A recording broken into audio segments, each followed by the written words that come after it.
so that you can share your experiences. So to start with, I would like for you to tell us a little bit about your professional career, a synopsis of it. Okay, so my professional career, I started teaching 20 years ago. My first 3 years were in a private school, and for the last 17 years I've been here at PSMS 279. I began as a teacher, was then transitioned to a coach, instructional coach for teachers, and then later into an assistant principal, and 2 years ago I became principal of the same school, PSMS 279. That's awesome. So your colleagues have actually seen you from teacher all the way to principal. Yes, a lot of staff who was hired back with me is still here, so they've seen me evolve throughout the years. Along with them. Along with them. That's good. Can you share the contextual framework of your school? Tell us a little bit about your demographics, specifically of your student population, the teachers, the staff, and the parents and community, please? Sure. We are K-8, which there's not too many K-8s existing anywhere in New York City. But we're K-8 with about 1,054 students currently, projected to be over 1,100 next year. We are 85% Hispanic, 15% African American, and 5% other. So we have a range from Bengali students, Arabic students, so we're getting an influx of other nationalities into the school. I have 75 instructional classroom teachers, and I have 116 staff total, without a classroom support, school aides, paraprofessionals that I supervise. We have a great parent-teacher association.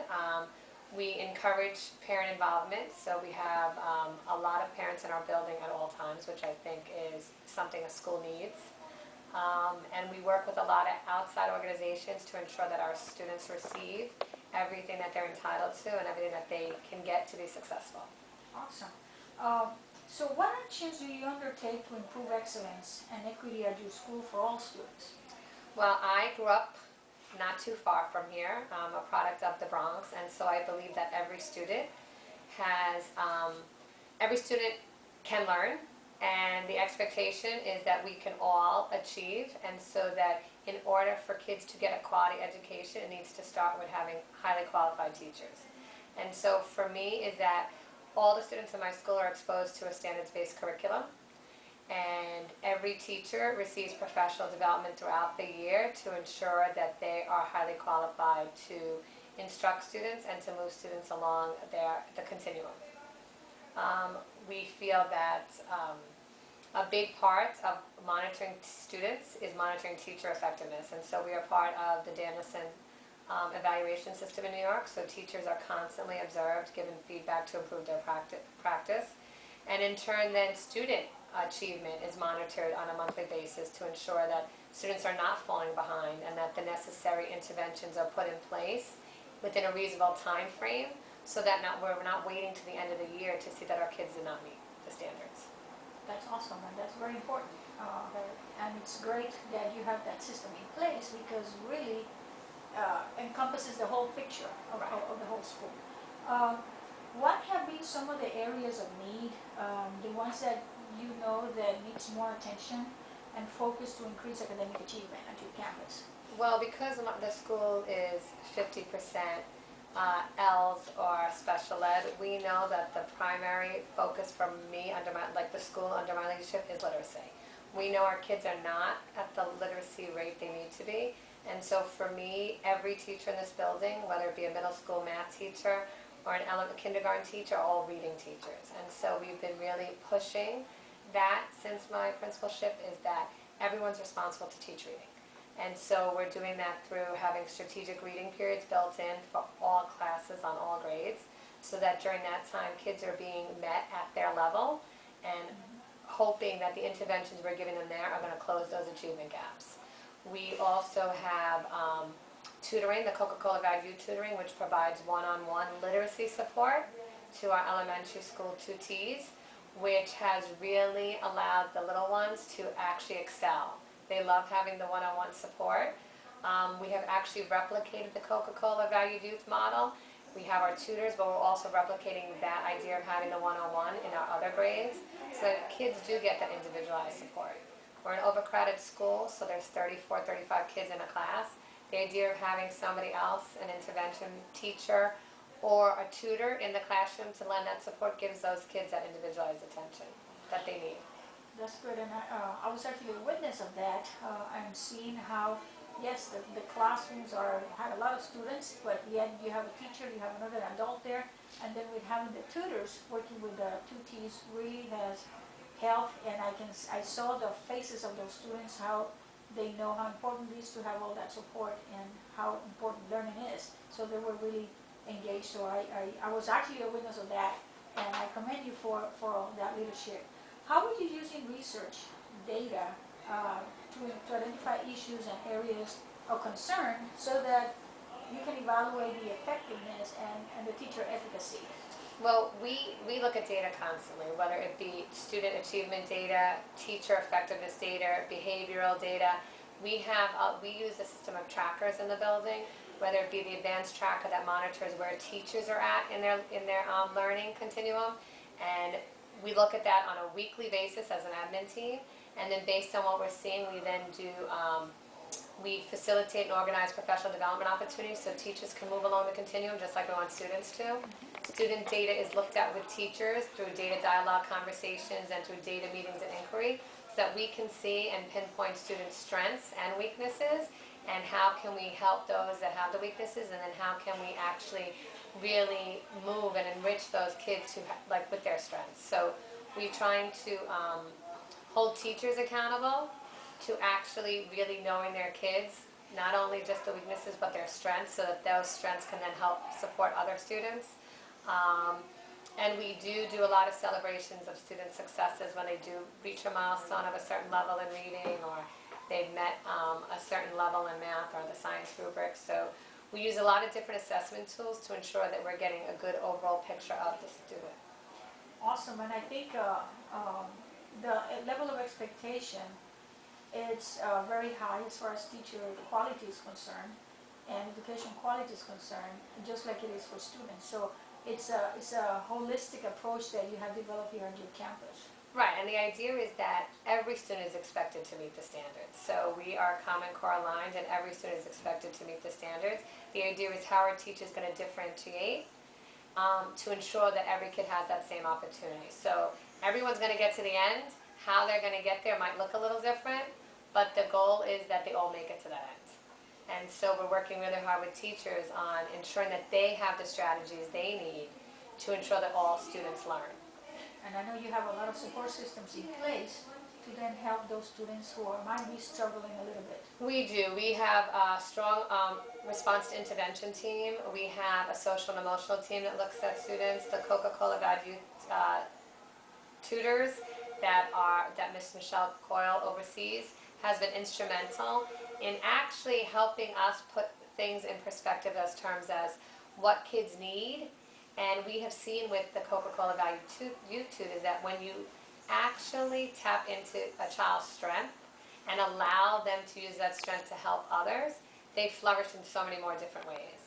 You know, the whole tutoring program has taken our most at-risk students and has transformed them into socially responsible students who not only want to excel with their two T's, but actually want to excel in class and want to become leaders throughout the building in all subject areas. So it has really been instrumental in transforming a lot of the students we were concerned with originally. Awesome, awesome. What have been the impact or most valuable outcomes during the implementation of this collaborative partnership between PS 279, Lehman, and IDRA? You kind of mentioned a little bit about Coca-Cola, but let's talk about a little bit about the partnership. Well, I think the partnership with Lehman College is the exposure. You know, we're in the Bronx, Lehman is not far, but so many of our students didn't have exposure to college and universities. For many of them, they will be the first to go to college, and to have that partnership where they go to the college, they walk around campus, they are treated like college students, the expectations for them has been monumental. So many of the kids, before going into the program, thought they were just going to be a baseball player or a basketball player, not realizing how important even for that academics is. And so they have now really been looking at the college or universities they want to go to. So we have more kids now talking about wanting to go to Duke or wanting to go to Harvard or Yale, where before that might have just been something they didn't even hear of. And so I think the Lehman partnership has opened the doors for those children and their parents so that they see how important, college is, and that, college isn't for the elite or the wealthy, that the expectation is we are all going to go to college, and that this school is just the first step in that, but the expectation is that they're all going to go on to college and they're all going to do something and then come back and give back to their community. Awesome, awesome. So you are sharing the progress and successful outcome of your school and all stakeholders. How else do you, what other venues do you utilize to let other people know the greatness of your school? Right, well I think I'm part of a network, 109, where I've been given the opportunity to share what's been working in my school with the 36 other principals in the network. I have a collaboration also with Riverdale Country School, which is a private school in Fieldston in the Bronx, and we have been able to share the successes here, but also learn from them and bring that in. I was fortunate this year to actually be a facilitator at the Chancellor's Conference for new principals, so I had the opportunity to speak to the new principals about what works best in my building and how I've been able to implement the teacher evaluation system, stay on track of teacher needs and professional development. And I also think in New York City, the network gives you, they have a lot of opportunities for you to connect with other principals, be it inside the network and outside the network, where you can share best practices. And I think that's something that we constantly do as principals, and I think Coca-Cola has been one thing too that I've been pushing, because it's something that needs to happen beyond, a program or a grant. What this provides, the Coca-Cola Value Tutoring, what that provides to our students, it needs to be something that's in every school. Because I have seen such a huge transformation from some students that it has been amazing. And it's not something I really thought in the beginning I would see, but some of the changes have been just dramatic. And it has, in terms of shareholders and speaking, I think the biggest shareholders are the parents. And when you have parents come in and say that they've seen such a change in their child at home, and how they relate to their siblings, and how they're helping more with chores and becoming more responsible, to me, that speaks volumes of what we do here and what the program has allowed us to do. And I think, it's in bringing all those shareholders together to support what's working. Do you have some words of wisdom you want to share with other people? Well, words of wisdom. I do feel, as somebody who's from the Bronx and has wanted to go into teaching all my life, is that every student is capable, and we need to be enthusiastic, energetic, and nurturing to ensure that we tap in to every kid's strength. Every kid might not be good at math, they might not be good at science, but they're all good at something. And if we provide opportunities for what they're good at, I think we and themselves will reap the rewards, to come, because this program and our collaboration with IDRA has actually allowed us to look beyond the kid and find that one, or two strengths that they have, and have them use that to teach somebody else, and it's been amazing. And that's great, because sometimes when we tap into those assets, those other weaknesses that they have actually, little by little, become strengths as well. Right. I think when you tap into the one thing that you think a child is good at, you see all these other strengths and competencies develop, and kids feel it, and so now they're more empowered to do more because they want to learn more. And I think for our youth today, it's essential that we tap into their strengths and provide them opportunities to showcase that. That's awesome. Well, in closing, I just want to say that you are a visionary, courageous change agent who is focused on developing a culture in the school that is responsive to improve teaching and learning. And you always provide affirmation to teachers, parents, students. I've seen that when I come here. I see that you're ready and you're caring and you stay connected to innovative trends. You're very inclusive, and today we have to be very inclusive because of our diverse population.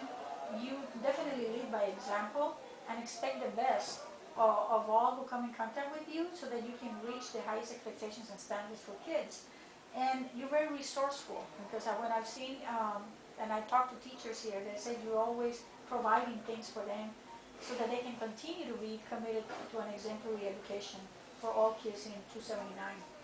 At IDRA, we really applaud you for your outstanding servant leadership, and we take pride in recognizing leaders like you. And we're very glad and extremely happy for the opportunity that you have given us to support you as an instructional leader and in the engagement and reform efforts for this particular program, Coca-Cola Valley Youth, to transform your school and your community. I thank you again for your time and your willingness to share this experience. And we want your story to be listened and viewed by others so that they can emulate what you do here in New York City. Thank you so much. And Thank you.